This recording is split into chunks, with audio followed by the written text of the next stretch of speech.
الحمدللہ الحمدللہ نحمدہ ونستعینہ ونستغفرہ ونؤمن بہ ونتوکل علیہ اعوذ باللہ من الشیطان الرجیم بسم اللہ الرحمن الرحیم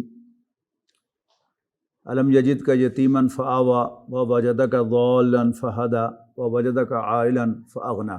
عزیز طلباء و طالبات، آپ کو یاد ہوگا کہ ہم نے سیرت النبی کا جو مطالعہ شروع کیا تھا اس میں ہم نے الم یجدک یتیما فآویٰ اس پر گفتگو تقریباً مکمل کر لی تھی کہ اللہ تعالیٰ نے نبی کریم صلی اللہ علیہ وسلم کو اگرچہ اس دنیا میں بھیجا تو اس طرح کہ آپ یتیم تھے، لیکن عام یتیموں کی طرح آپ بے یار و مددگار نہیں رہے، بلکہ اللہ تعالیٰ نے شروع سے آپ کی پروٹیکشن کا غیر معمولی بندوبست کیا، اور یہ بندوبست کا پہلا فیز جو تھا یہ ابو طالب کی وفات تک قائم رہا۔ ابو طالب کی وفات کے بعد پھر کیا ہوا اس کو انشاءاللہ ہم پھر آج ہی موقع ملا تو آج، ورنہ پھر اگلی نشست میں اس کو سمجھنے کی کوشش کریں گے۔ آج ہم دوسری اور تیسری آیات میں سے ہی پہلے تیسری آیت کو لیتے ہیں۔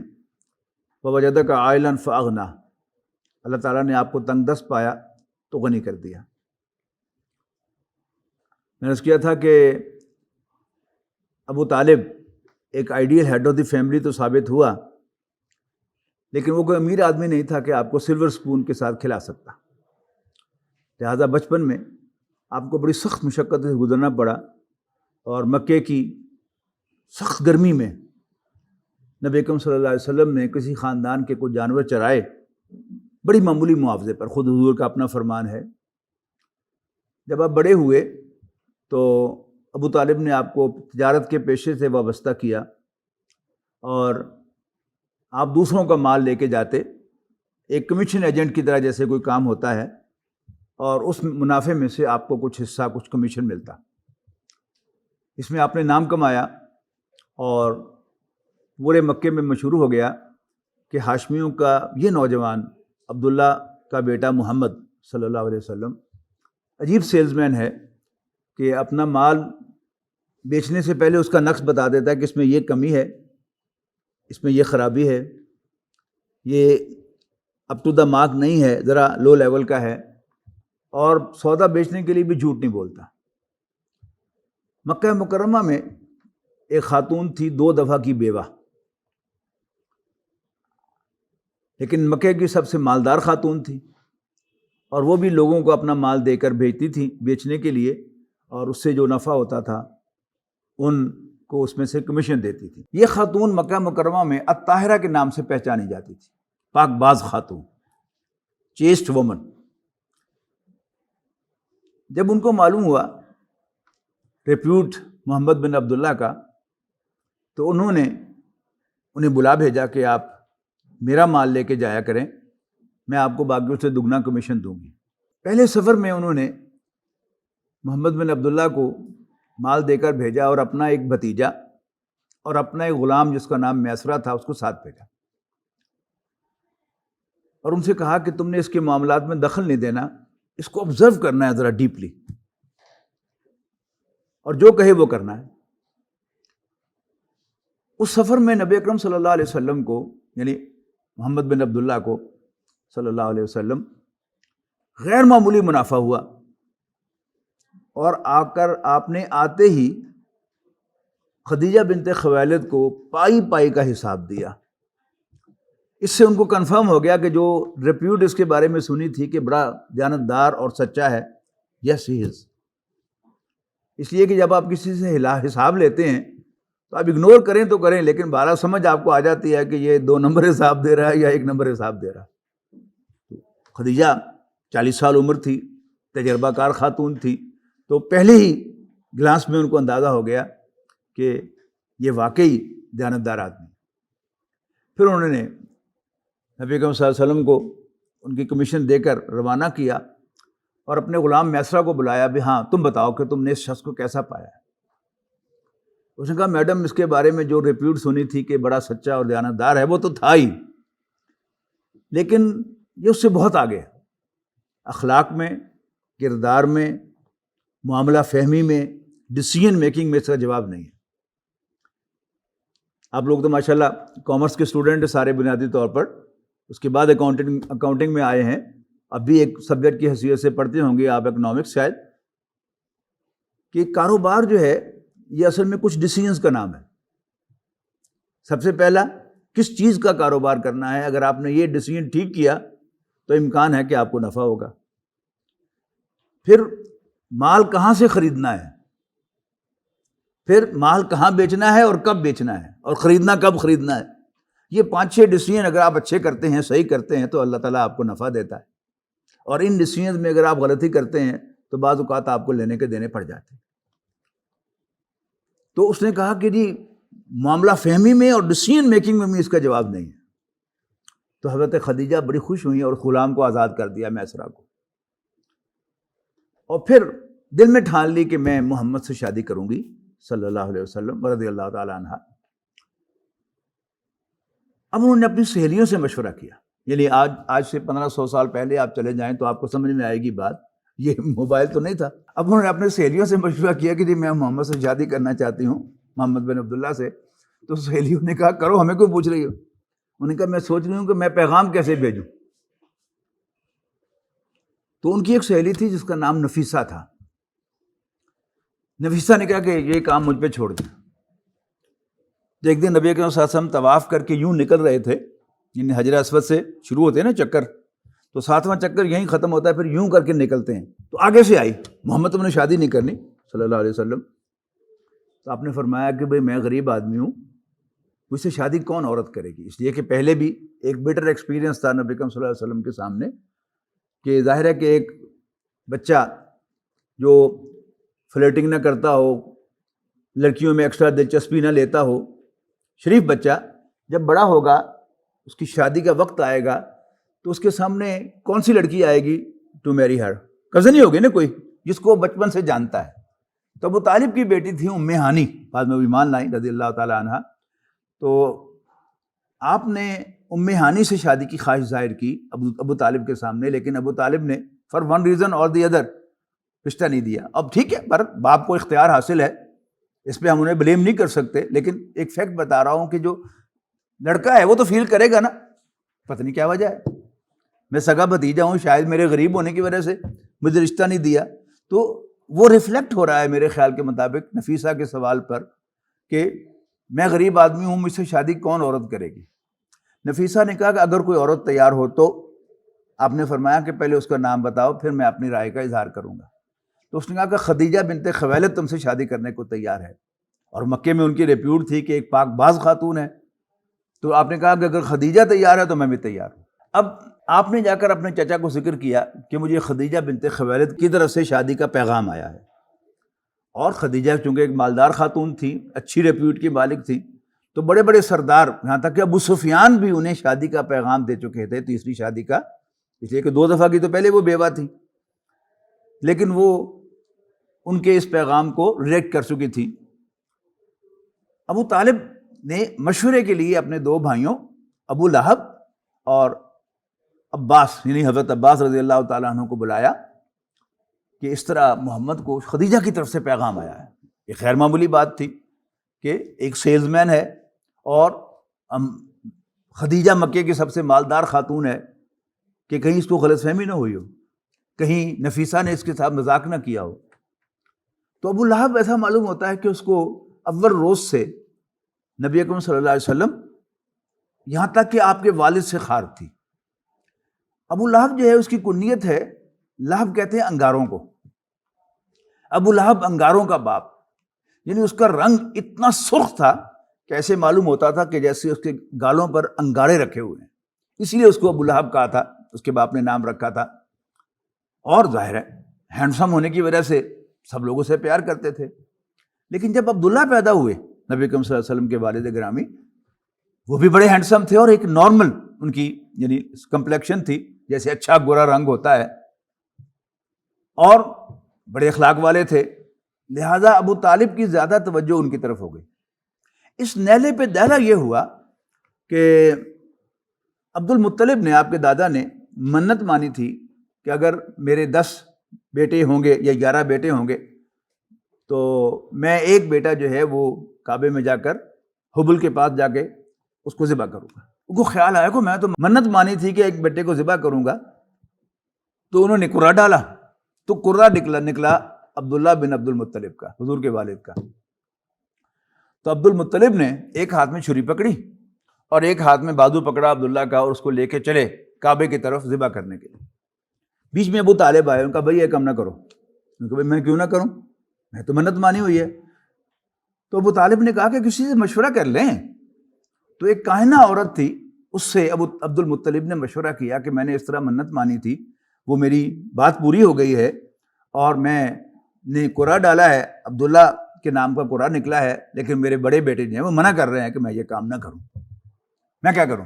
اس نے کہا کہ اس کا حل یہ ہے کہ پھر قرہ ڈالو, ایک طرف 10 اونٹ رکھو اور ایک طرف عبداللہ رکھو, ان کے درمیان قرہ اندازی کرو.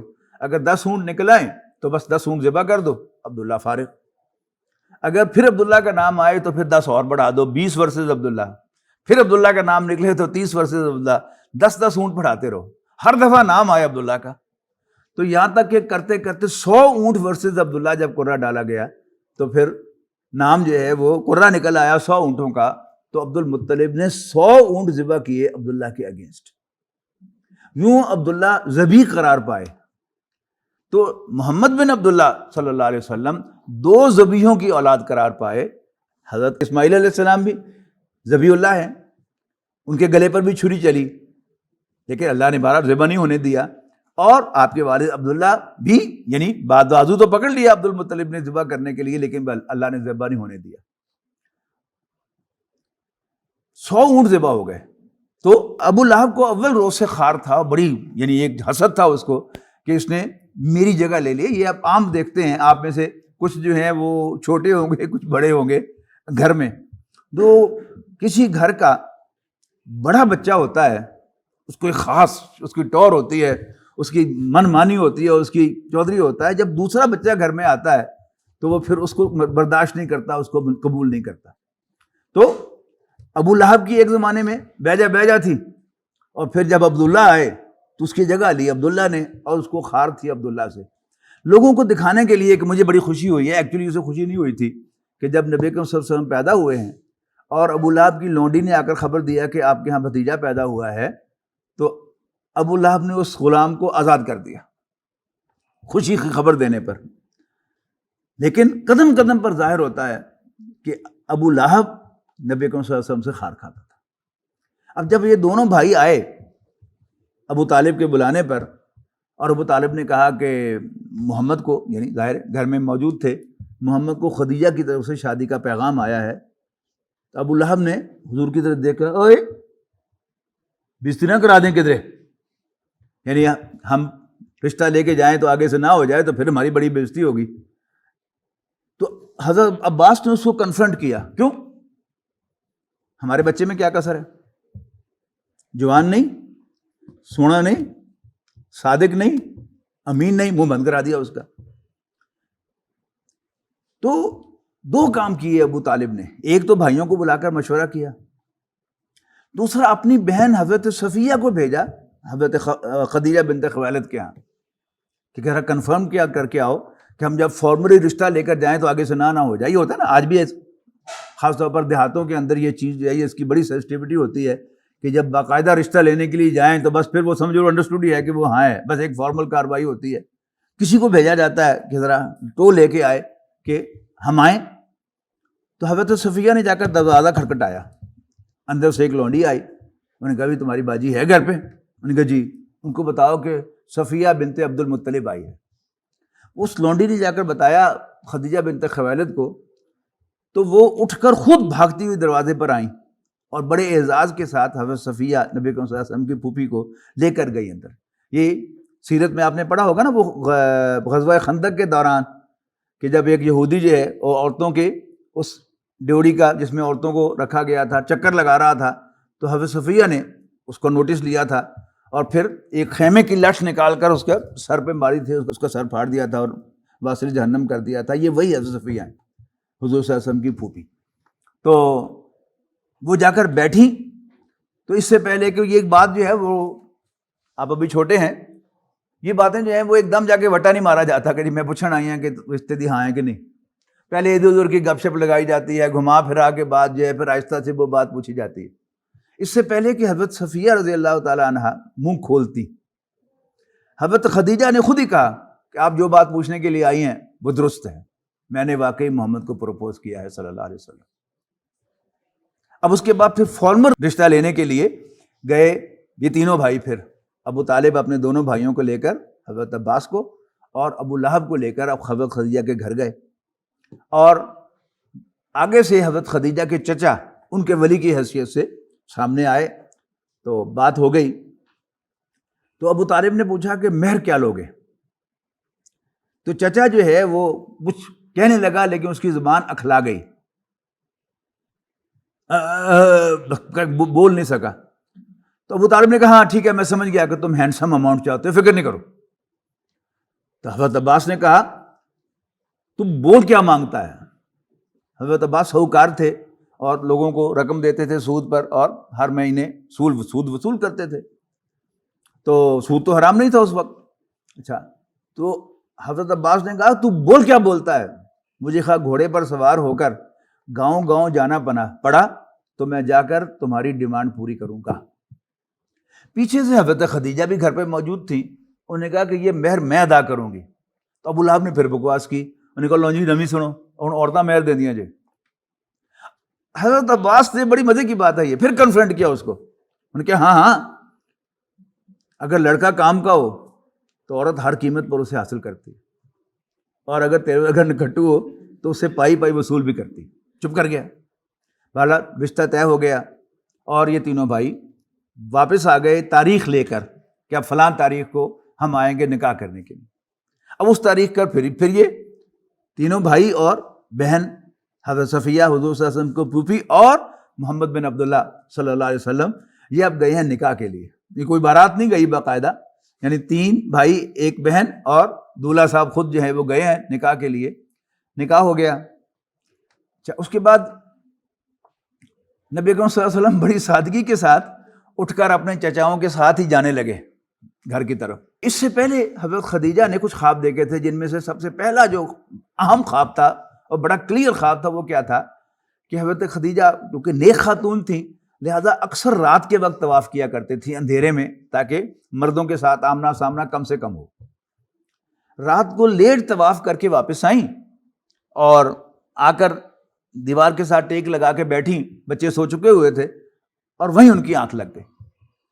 انہوں نے خواب دیکھا کہ سورج آسمان سے اتر کر ان کے گھر میں آ گیا ہے، اور ساری دنیا کے لوگ ان کے گھر آ رہے ہیں روشنی لینے کے لیے اس سورج سے۔ تو یہ اپنے چچا زاد بھائی ورقہ بن نوفل کے پاس گئیں، ان کو خواب بتایا، اور ورقہ بن نوفل نے کہا کہ تمہارے گھر میں کوئی نبی آئے گا۔ اب انہوں نے اس سے شاید سمجھا ہوگا کہ میرے یہاں کوئی بیٹا پیدا ہوگا، یا کوئی میرے یہاں کوئی نبی آ کر مہمان بنے گا اور سب لوگ اس سے ملنے کے لیے آئیں گے، لیکن she has no idea by that time کہ میں ایک نبی کی بیوی بنوں گی، اور نبی بھی کون سا؟ خاتم النبیین، آخر المرسلین صلی اللہ علیہ وسلم۔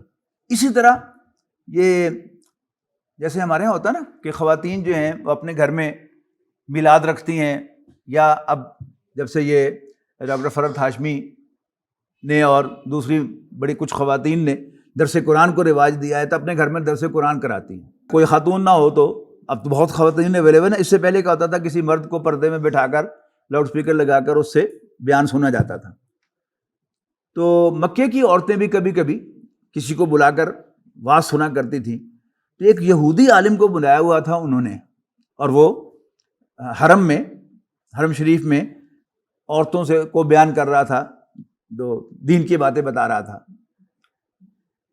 تو وہ بیان کرتے کرتے ایک دم کہتا ہے وہ جو آدمی جا رہا ہے نا یہ نبی بننے والا ہے، تم میں سے جو اس سے شادی کر سکتی ہے کر لے۔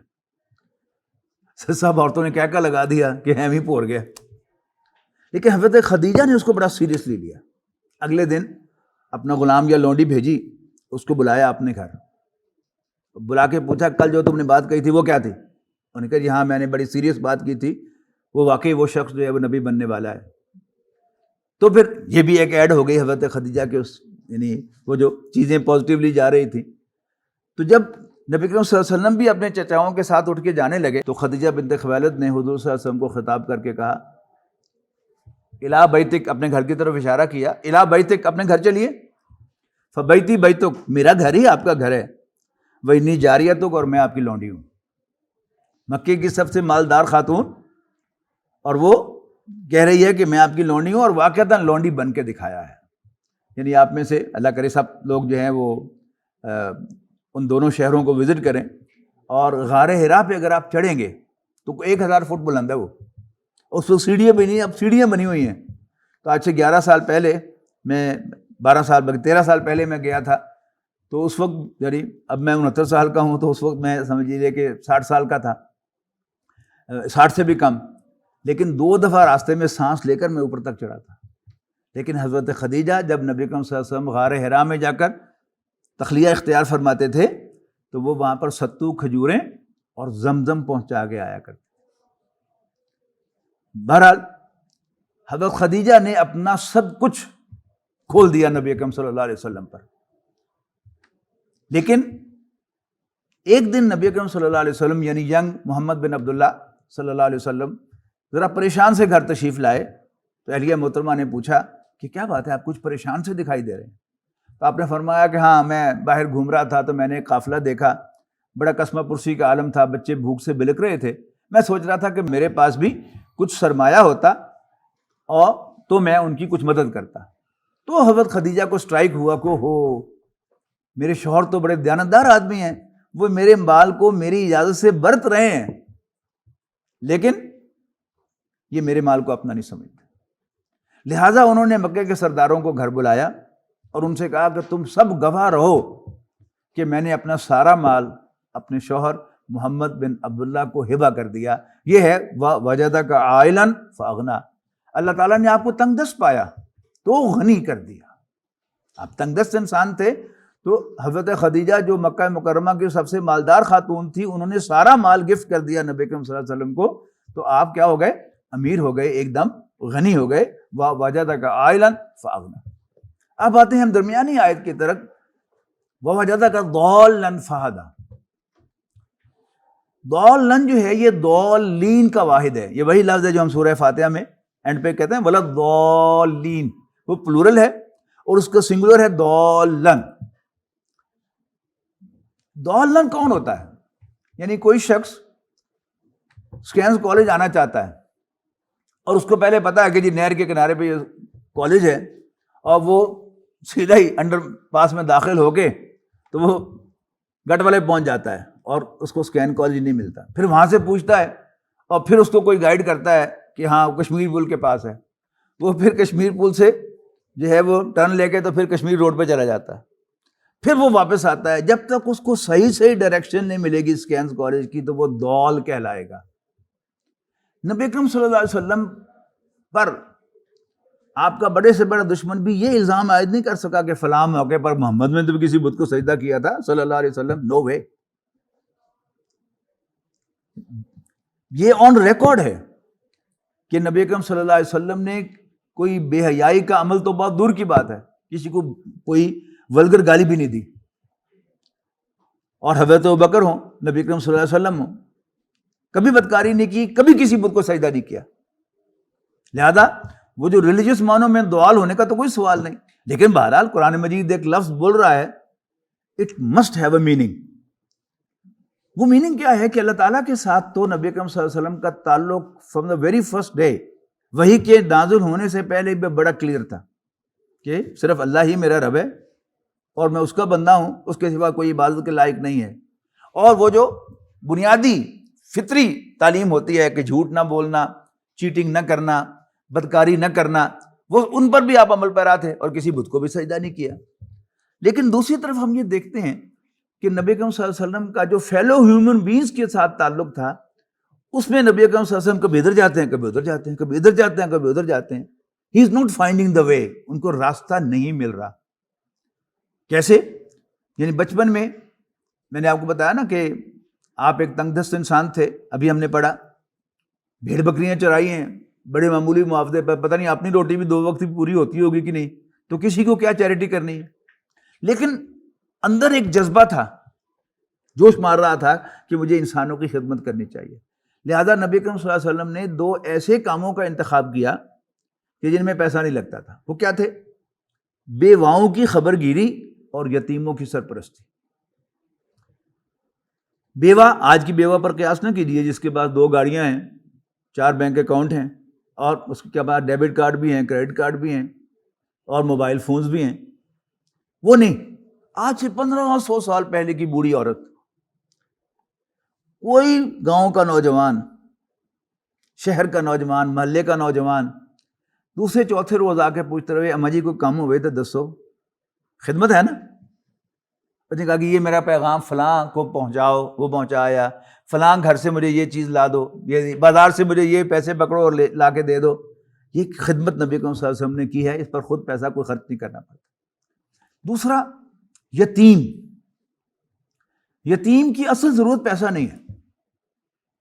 یہ چھوٹی چھوٹی چیزیں ہیں، آپ ذرا غور کرنے کی عادت ڈالیں گے تو آپ کو خود بخود یہ سمجھ میں آ جائیں گی. اور چھوٹے چھوٹے واقعات ہوتے ہیں جن سے انسان یہ بات سمجھتا ہے. میں اپنی آپ کو مثال دیتا ہوں کہ مجھے بھی کبھی طویل عرصے تک کبھی اس بات کا احساس نہیں ہوا تھا کہ یتیم کی اصل ضرورت جو ہے وہ ماں باپ ہوتے ہیں، پیسہ نہیں ہوتا. مجھے یاد ہے کہ ایک خاتون میری پیشنٹس میں سے تھی، چونکہ آپ کو معلوم ہے کہ میں ڈینٹل سرجن ہوں پروفیشن کے اعتبار سے. تو ایک خاتون میری پیشنٹ تھی، پرانی مڈل ایج کی خاتون، 40 سے ابو ہوں گی. اور اس دن مجھے وہ کہہ رہی تھی کہ جی وہ میری بیٹی، اس کا نام بھی مجھے معلوم تھا، وہ بھی میری پیشنٹ تھی، ان کے بریسز لگائے ہوئے تھے میں نے. تو مجھے کہنے لگی کہ اس کا رشتہ ایک آ رہا ہے، دعا کریں ڈاکٹر صاحب کوئی اللہ خیر کر دے. اچھا، اسی دن وہ مجھے کہتی ہے، وہ میری چیئر پہ بیٹھے ہوئے، جو ڈینٹل چیئر ہوتی ہے، کہ ڈاکٹر صاحب میں برش بھی کرتی ہوں باقاعدگی سے، آپ کو دکھاتی بھی رہتی ہوں، جو علاج آپ کہتے ہیں وہ بھی کرواتی رہتی ہوں، لیکن میرے دانت خراب کیوں ہیں؟ تو ایک ہمارا ڈاکٹرز کا ایک مخصوص ہوتا ہے کہ ہم فیملی ہسٹری کی طرف جاتے ہیں. تو میں نے اس سے پوچھا کہ جی آپ کے پیرنٹس کے دانت کیسے ہیں؟ ظاہر ہے میرے ذہن میں تھا کہ شی از 40، تو پیرنٹس دونوں جو ہیں حیات ہوں گے. بلیو می، 40 سال کی خاتون جس کی بیٹی بھی جوان ہو چکی ہے، وہ زاروں قطار رونے لگی میری چیئر پہ بیٹھے ہوئے کہ ڈاکٹر صاحب میں تو اپنے والدین دیکھے نہیں. یعنی شیخ گھرانے سے تعلق تھا، کھاتے پیتے گھرانے سے. میں نہیں سمجھتا کہ وہ کبھی بھوکی سوئی ہوگی، لیکن یہ احساس کہ میں نے تو ماں باپ کو دیکھا ہی نہیں ہے، یہ 40 سال کی عمر میں بھی اس کو رونے میں مجبور کر رہا ہے. تو اس سے مجھے اندازہ ہوا کہ یتیم کی اصل ضرورت جو ہے وہ ایک پیار ہے، کہ اگر اس کا باپ زندہ ہوتا تو اس طرح اس کو گلے لگا کر اس کا منہ چومتا. تو ایک یتیم کے سر پہ ہاتھ رکھنے، اس کو گلے لگانے اور اس طرح اس کا منہ چومنے کہ اگر اس کا باپ زندہ ہوتا تو اس طرح اس کو پیار سے بلاتا، کہ پیار سے منہ چومتا. یہ یتیم کی اصل ضرورت ہے، اس میں بھی پیسہ کوئی نہیں لگتا. تو یہ 2 کام نبی اکرم صلی اللہ علیہ وسلم کیا کرتے تھے اس زمانے میں بھی جب آپ کے پاس کوئی پیسے نہیں تھے. اس کے بعد میں بتا چکا ہوں کہ حضرت خدیجہ نے اپنا سارا مال دے دیا نبی اکرم صلی اللہ علیہ وسلم کو. وہ بھی اس کی وجہ کیا بنی؟ ہمدردی. کہ وہ حضرت خدیجہ کے مال کو اپنا مال نہیں سمجھتے تھے، لیکن جی میں آیا کہ یہ قافلے والے جن کے پاس کھانے کو کچھ نہیں ہے، پہننے کو کپڑے نہیں ہے، بڑا قسمہ پرسی کا عالم ہے، میں ان کی مدد کروں. تو اللہ نے حضرت خدیجہ کے مال سے حضور صلی اللہ علیہ وسلم کو غنی کر دیا. اب انڈرسٹوڈ ہے کہ آپ نے حضرت خدیجہ کے مال سے غریبوں کی خوب خدمت کرنا شروع کر دی ہوگی، لیکن اٹ لکس کہ نبی اکرم صلی اللہ علیہ وسلم کو سیٹسفیکشن نہیں ہوئی. اس لیے کہ اس کے بعد آپ نے مکے کی ایک والنٹیئر آرگنائزیشن جوائن کی ہے حلف الفضول کے نام سے. حلف کے معنی اوتھ، حلف اٹھایا فلاں وزیر صاحب نے، صدر صاحب نے، چیف جسٹس صاحب نے. حلف کے معنی اوتھ. اور فضول، عام کتابوں میں لکھا ہے کہ یہ فضل کی جمع فضول ہے، کہ اس میں فضل بن عبداللہ اور فضل بن عباس 2-4 فضل اس میں شامل تھے. تو حضور صلی اللہ علیہ وسلم تو فضل نہیں تھے، آپ کا نام تو فضل نہیں تھا، آپ کا نام تو محمد تھا. یہ والنٹیئر کے معنوں میں ہے. جیسے فاضل ہوتا ہے نا ایڈیشنل، کہ والنٹیئر ورک کیا ہوتا ہے؟ آپ کا بزنس کچھ اور ہے، آپ کی جاب کچھ اور ہے، اور آپ اضافی طور پر کچھ والنٹیئر ورک کرتے ہیں، اس کو کہتے ہیں والنٹیئر یا اضافی کام. تو یہ والنٹیئر آرگنائزیشن تھی حلف الفضول، دا والنٹیئر آرگنائزیشن، رضاکار تنظیم. اس کو آپ نے جوائن کیا. اچھا، اس تنظیم کا جو مقصد تھا وہ کیا تھا؟ ہم بھوکوں کو کھانا کھلائیں گے، غریبوں کی مدد کریں گے. جب کوئی مدد کے لیے پکارے گا، کوئی حاجت مند، تو ہم اس کی مدد کو پہنچیں گے اور ہم ظالم کا ہاتھ روکیں گے. اچھا میرے جیسا آدمی ایک ایوریج آئی کیو کا جو مالک ہوتا ہے نا, وہ بڑا امپریس ہوتا ہے کہ کہتا ہے جی میرا بھی حصہ ڈال دیں. لیکن ذہین آدمی, وہ تو آپ نے سنا ہی ہوگا نا پنجابی کا وہ محاورہ کہ عقل نہ ہوئے تو موجے موجہ, اور عقل ہوئے تو سوچیں ہی سوچیں. اب جو عقل مند ہے, جتنا زیادہ عقل مند ہے اتنی زیادہ سوچیں اس کو آئیں گی. اس کی میں چھوٹی سی مثال آپ کو دیتا ہوں کہ آپ رات کو لیٹ آئے گھر, آپ کے پاس انٹرنل لاک کی چابی موجود ہے, تو اگر آپ کو زیادہ گہری سوچ کے مالک نہیں ہے تو آپ چپ کر کے گاڑی میں سے اتریں گے, لاک کھولیں گے, اندر سے جا کے بڑا گیٹ کھولیں گے اور اندر داخل ہو جائیں گے گاڑی لے کے, اور پھر آرام سے جا کے سو جائیں گے. لیکن اگر آپ غیر معمولی ذہین آدمی ہیں تو پھر آپ کو سوچیں آئیں گی کہ ایسا نہ ہو کہ میں گاڑی میں سے اتر کے گیٹ کھولنے کے لیے جاؤں تو بھاگ کے کوئی آدمی گاڑی میں بیٹھ کے اور گاڑی لے کے فرار ہو جائے. پھر یہ ہو گیا تو آپ نے بڑی احتیاط کی کہ آپ نے گاڑی پہلے بند کی, پھر دروازہ کھولا, اور دروازہ کھول کر بڑا گیٹ کھولا, اندر داخل ہوئے. اب ایک اور سوچ آئے گی کہ ایسا نہ ہو کہ میں گیٹ کھول کر گاڑی لے جانے کے لیے آگے بیٹھوں اور کوئی بھاگ کے داخل ہو جائے. یہ کیا ہے؟ یہ ذہین آدمی ہے, جتنا ذہین ہوگا اتنی اس کی سوچ جو ہے وہ آگے سے آگے کام کرے گی. تو حضور صلی اللہ علیہ وسلم چونکہ ذہین ترین انسان تھے, لہذا آپ کی سوچ کام کرتی تھی, لہذا بہت جلد ایسا معلوم ہوتا ہے کہ نبی اکرم صلی اللہ علیہ وسلم کو محسوس ہوا کہ یہ تو وقت کا ضیاع ہی نہیں بلکہ کاؤنٹر پروڈکٹیو کام ہے جو ہم کر رہے ہیں. کیوں؟ جب کسی ایسی رضاکار تنظیم کے آفس میں آپ جاتے ہیں نا, تو وہاں آپ کو ڈسپلے ملتا ہے کارکردگی ہمارے ادارے کی. پہلے وہ چارٹ لگے ہوتے تھے, اب ڈیجیٹل ڈسپلے ہوتا ہے. وہ ڈسپلے کیا ہے کہ جی ہماری تنظیم سن 2000 میں بنی اور سال 2000 میں ہم نے 200 بھوکوں کو کھانا کھلایا. اگلے سال وی میڈ ٹریمنڈس پروگرس, ہم نے 500 کو کھانا کھلایا. پھر اس سے اگلے سال ہم نے 1500 کو کھلایا, اور اب ہم ہزاروں کو کھانا کھلاتے ہیں. خود ہمارے ملک میں اس وقت 2 تنظیمیں تو بہرحال ایسی ہیں پورے ملک میں کہ جو روزانہ لاکھوں افراد کو کھانا کھلاتی ہیں, سیلانی اور عیدی. اور بے شمار لوگ ہیں جو چھوٹے چھوٹے لیول پر. کل ہی میں گزر رہا تھا خواجہ اسلام روڈ سے, تو وہاں ایک جگہ جو ہے وہ دوپہر کے بعد یعنی 2 افراد جو تھے وہ جو رگ بچھے ہوئے ہوتے ہیں فولڈ کر رہے تھے. اس سے اندازہ ہو رہا تھا کہ یہاں انہوں نے کھانا کھلایا ہے لوگوں کو, لنگر ہے اور لوگوں کو کھانا کھلایا ہے. بے شمار لوگ کھانا کھلاتے ہیں. اچھا ذہین آدمی کیا سوچے گا دیکھ کے, اس کا مطلب ہے کہ پہلے سال اس کمیونٹی میں 200 بھوکے تھے, اگلے سال 500 ہو گئے, پھر 1500 ہو گئے, اب ہزاروں ہو گئے. اس کا مطلب ہے کہ بھوک ختم نہیں ہو رہی. کھانا کھلایا جا رہا ہے لیکن بھوک تو بڑھ رہی ہے. اسی طرح مہنگائی الاؤنس دینے سے مہنگائی ختم نہیں ہوتی, غربت ختم نہیں ہوتی. ایک اور بڑی غلط فہمی ہوتی ہے کہ جب ایران میں یہ اسلامی انقلاب آیا تھا, خمینی صاحب انفار آئے تھے, تو بہت سے افراد کی زبان سے میرے ان کانوں نے سنا کہ ایک خمینی پاکستان میں بھی آ جائے نا اور 2-4 گاٹے لا دے تو بس سارا امن ہو جائے گا. نو, اٹ نیور ہیپنس.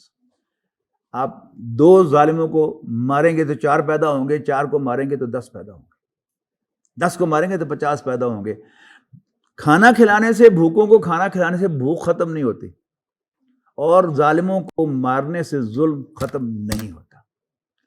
میرے یقین کے مطابق نبی اکرم صلی اللہ علیہ وسلم کو یہی بات غار حرا میں لے کے گئی. اس لیے کہ جو غار حرا میں جانے کی ڈسکرپشن ہے صحیح بخاری کے مطابق وہ یہ ہے کہ فلما بلغ 40 سنۃ, جب نبی اکرم صلی اللہ علیہ وسلم کی عمر مبارک 40 سال کے قریب ہوئی, کانا حبب الیہ الخلاء, تو آپ کو خلوت بہت پسند آنے لگی, سیکلوژن. وکانا یخلو الی غار الحرا, اور آپ غار حرا میں جا کر خلوت گزین ہو جاتے, ویتحنث فی, اس میں عبادت کرتے. اب حدیث کی شرح لکھنے والوں کے سامنے کوسچن مارک آ گیا کہ قرآن مجید نازل نہیں ہوا تھا, نماز آئی نہیں تھی, تو کون سی عبادت آپ وہاں فرماتے رہتے تھے؟ پھر انہوں نے اس کا جواب دیا, کانا صفت تعبدہ فی غار الحرا التفکر والاعتبار.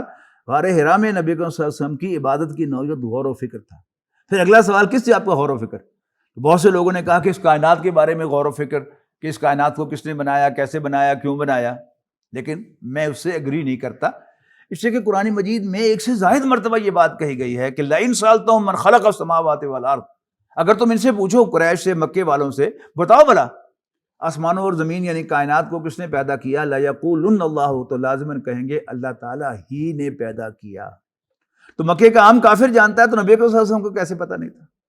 اور سورہ یونس کی ایک آیت ہے، آیت نمبر 31، اس میں تو حد ہے، قل من یرزقکم من السماء والارض امن یملک السمع والابصار ومن یخرج الحی من المیت ویخرج المیت من الحی ومن یدبر الامر سیقولون اللہ۔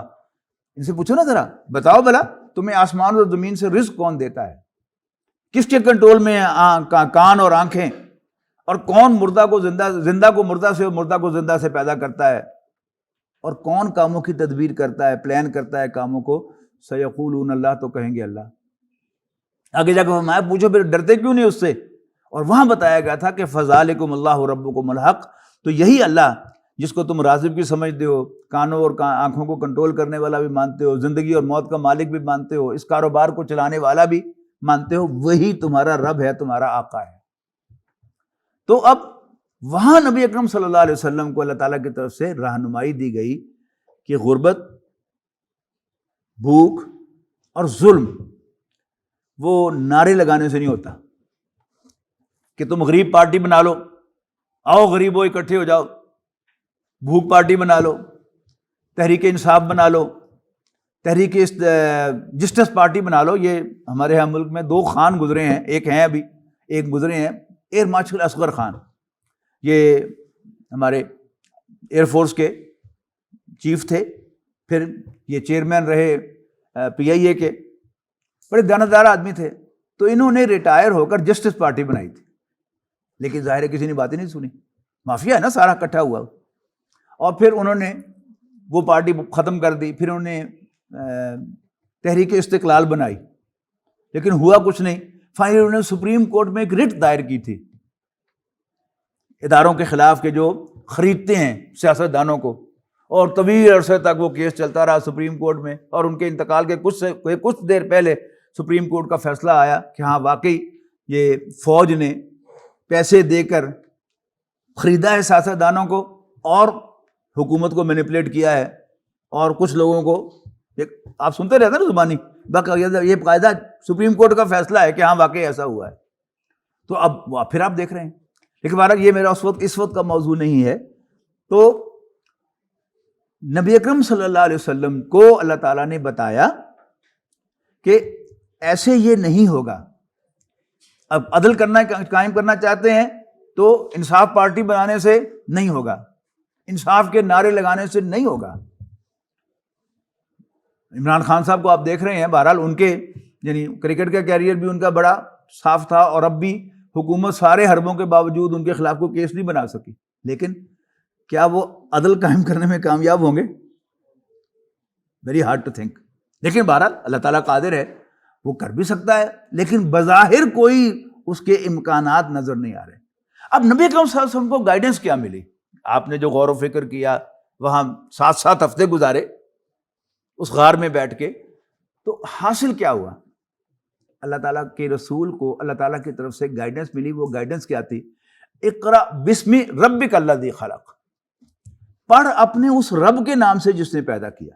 یعنی مکے کے لوگ خالق تو مانتے تھے اللہ تعالیٰ کو، لیکن رب نہیں مانتے تھے، آقا نہیں مانتے تھے، لارڈ نہیں مانتے تھے۔ رب کا لفظ عربی زبان میں اللہ تعالیٰ کے لیے نہیں بنا تھا، یہ مالکوں کے لیے بنا تھا۔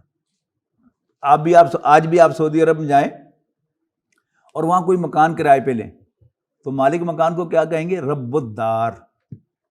فقہ کی کتاب کھولیں اور اس میں کتاب البیوع، کاروبار کا باب، وہ کھولیں، رب المال کسے کہیں گے؟ انویسٹر کو۔ ایک تھا نا محنت کرنے والا، اور ایک ہے انویسٹر، مال کا مالک، اس کو کہیں گے رب المال۔ تو رب کے معنی آقا کے تھے۔ مزید ظلم یہ ہوا کہ ہندوستان میں پہلا ترجمہ شاہ ولی اللہ صاحب نے کیا، اور اس میں انہوں نے رب کا ترجمہ پروردگار کیا، جس کا اردو میں ترجمہ ہے پالنے والا۔ تو اردو تراجم میں یہی سب پالنے والا پالنے والا پالنے والا ہی ہے، ایک دوسرے کو کاپی کیا نا انہوں نے۔ لیکن آپ کوئی انگریزی ترجمہ نکال کے دیکھیں جس کو آپ پڑھ سکتے ہیں، عربی تو آپ نہیں پڑھ سکتے نا، تو انگریزی ترجمہ نکال کے دیکھیں، اس میں بڑا فرینکلی لارڈ ترجمہ ہوگا رب کا۔ تو کیا کہا گیا؟ میسج کیا آیا کہ یہ ایسے نہیں ہوگا۔ غربت کا شور مچانے، ظلم کا شور مچانے، اور انصاف کا علم بلند کرنے، اور پراسپیرٹی کا علم بلند کرنے سے پراسپیرٹی نہیں آئے گی، انصاف کا علم بلند کرنے سے انصاف نہیں آئے گا۔ بلکہ ان چیزوں کے تذکرے ہی نہ کرو، صرف ایک نظریے کی بنیاد پر ایک گراس روٹ لیول سے ایک موومنٹ اٹھاؤ۔ وہ موومنٹ کیا ہے؟ نبی اکرم صلی اللہ علیہ وسلم نے دو نظریات اور ایک اپنا سٹیٹس لے کر آپ میدان میں آئے۔ وہ اللہ جس کو تم اپنا خالق مانتے ہو وہی تمہارا رب ہے۔ فرق کیا پڑتا ہے اس سے؟ دیکھیے یہ بلڈنگ ہے، مجھے معلوم نہیں کس کینز کالج کی ملکیت ہے، یہ کرائے پر ہے، لیکن کوئی اس کا مالک مکان ہے نا، لینڈ لارڈ ہے اس کا، یہ اس کے فیصلے سے بنی تھی، اور وہ جب چاہے کسی کو کرائے پہ دے دے، جب چاہے اس کو خالی کروا لے، جب چاہے اس کو ڈیمولش کر دے، جب چاہے اس میں کوئی امینڈمنٹ کر دے۔ یہ سارا اختیار کس کا ہوتا ہے؟ اس بلڈنگ کے کنسٹرکٹر کا یا بلڈر کا نہیں ہوتا، مالک کا ہوتا ہے، لینڈ لارڈ کا ہوتا ہے۔ تو ایک ہے اللہ کو ہم خالق مانتے رہیں، کوئی فرق نہیں پڑتا۔ ہمارے بہت سے نوجوان بڑے خلوص کے ساتھ انٹرنیٹ پر دعویٰ ورک کر رہے ہیں، آپ غور سے پڑھیں تو اللہ تعالیٰ کو خالق ثابت کر رہے ہیں، حالانکہ خالق ڈزنٹ مین اینی تھنگ۔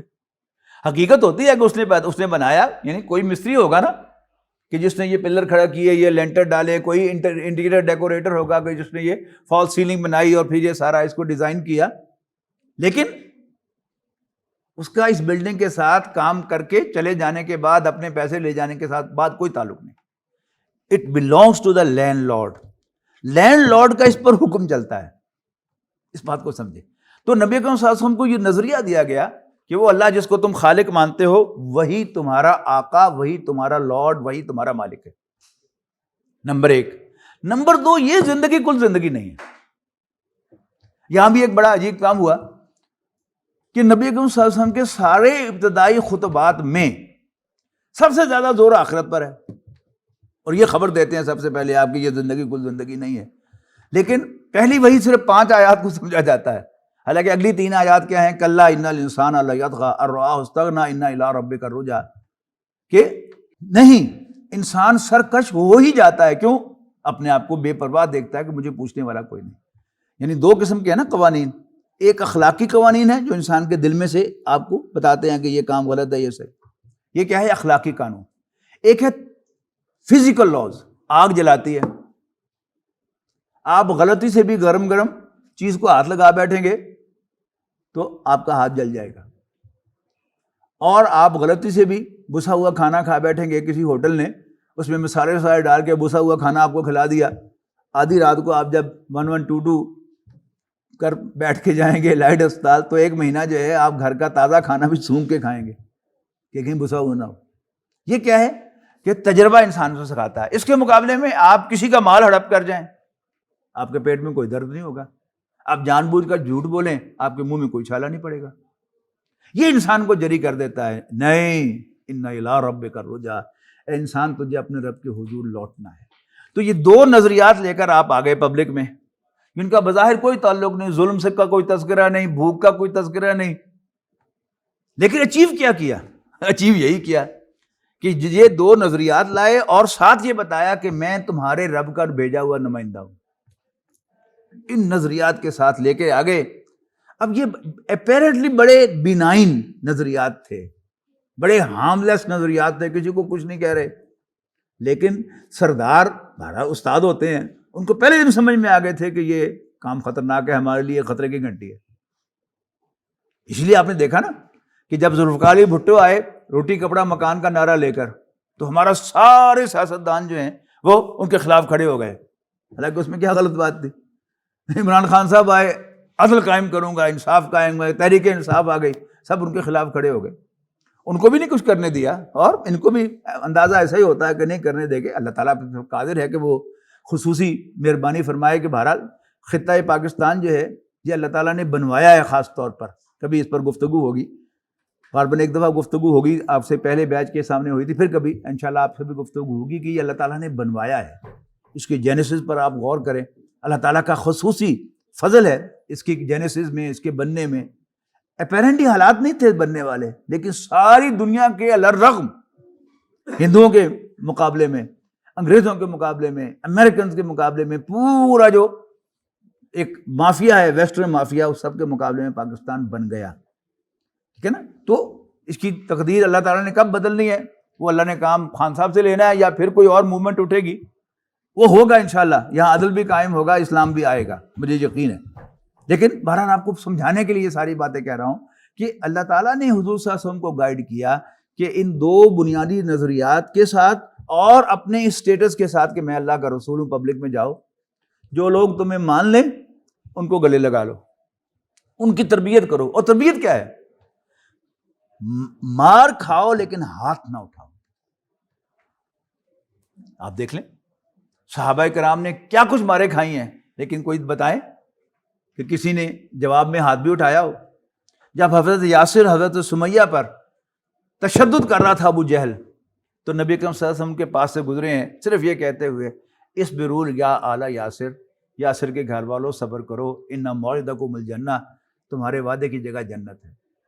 اس وقت 30-40 مسلمان تو ہوں گے نا، اگر وہ آ جاتے اور حملہ کرتے تھے ابو جہل پر تو شاید حضرت یاسر اور حضرت سمیہ کی جان تو بچ جاتی، لیکن اس کے بعد نبی اکرم صلی اللہ علیہ وسلم کی موومنٹ کرش کر دی جاتی۔ یہ ہے وہ اسٹریٹجی جو اللہ تعالیٰ نے نبی اکرم صلی اللہ علیہ وسلم کو سمجھائی کہ ان کو آرگنائز کرو، لیکن نہ زبان سے ظالموں کے خلاف کوئی براہ راست کلمہ کہو اور نہ ہاتھ اٹھاؤ ان کے خلاف۔ یہ 10 سال تک رہا۔ نبی اکرم صلی اللہ علیہ وسلم کو خاندان بنو ہاشم کی پروٹیکشن حاصل رہی، ابو طالب کی قیادت۔ درمیان میں صحابہ پر تشدد جب انتہا کو پہنچا تو صحابہ کو حبشہ کی ہجرت کی اجازت مل گئی، لیکن ہاتھ اٹھانے کی اجازت نہیں ملی۔ یہ ہوا ہے سن 5 نبوی میں۔ سن 5 نبوی میں حضرت حمزہ ایمان لے آئے، بنو ہاشم کے بڑے پہلے، حضور کے چچا بھی، دودھ شریک بھائی بھی، اور ہم عمر، ہم جولی، ہم دوست بھی۔ اور سن 6 ہجری، سن 6 نبوی میں حضرت عمر ایمان لے آئے، آپ کو ان کا واقعہ معلوم ہے کہ کیسے وہ ایمان لائے۔ اور سن 7 نبوی محرم میں، محرم سن 7 نبوی یعنی پہلا ہی مہینہ نبوت کے 7ویں سال، اس میں بنو ہاشم کو قید کر دیا گیا۔ یعنی قریش نے تقاضا کیا ابو طالب سے کہ یہ ہمارے حوالے کرو محمد کو صلی اللہ علیہ وسلم نے کہا نو وے۔ جس کے دیہاتوں میں جیسے ہوتا ہے نا کہ خاندان حفاظت کرتا تھا، ساڈا منڈا خبردار نے ہاتھ لایا تھا۔ لیکن کیا ہوا، سن 7 نبوی محرم سے لے کر سن 10 نبوی محرم تک وہ بنو ہاشم کا مقاطع ہوا، بائیکاٹ ہوا، ان کو قید کیا گیا۔ 10 نبوی محرم میں باہر آئے، اور اسی سال ابو طالب کا انتقال ہو گیا، حضرت خدیجہ کا بھی انتقال ہو گیا، اور ابو لہب خاندان کا سربراہ بن گیا، اور اس نے آ کر نبی اکرم صلی اللہ علیہ وسلم کو خاندان بنو ہاشم سے نکال دیا۔ تو آج اتنا ہی، انشاءاللہ پھر جب موقع ملے گا نیکسٹ ٹائم آئیں گے۔ تو جیسے آپ ماشاءاللہ آج آپ بڑے وقت پر آئے ہیں سننے کے لیے، میں بھی کوشش کروں گا کہ 10 بجے سے پہلے پہنچ جاؤں تاکہ 10 بجے ہم بات شروع کر دیں، تو پھر ہم آگے چلائیں گے۔ پھر اللہ تعالیٰ نے اس پروٹیکشن کو کیسے کنٹینیو کیا، اور نبی اکرم صلی اللہ علیہ وسلم پر کیا کیا مصائب کے پہاڑ ٹوٹے۔ آخر دعوانا الحمدللہ رب العالمین، الحمدللہ رب العالمین والعاقبۃ للمتقین والصلاۃ والسلام علی رسول الکریم۔ ربنا آتنا فی الدنیا حسنہ وفی الآخرۃ حسنہ وقنا عذاب النار۔ ربنا لا تزغ قلوبنا بعد إذ هديتنا وهب لنا من لدنك رحمة إنك أنت الوهاب۔ وصلی اللہ تعالی علی رسولہ وخیر خلقہ محمد وآلہ وصحبہ اجمعین برحمتک یا ارحم الراحمین۔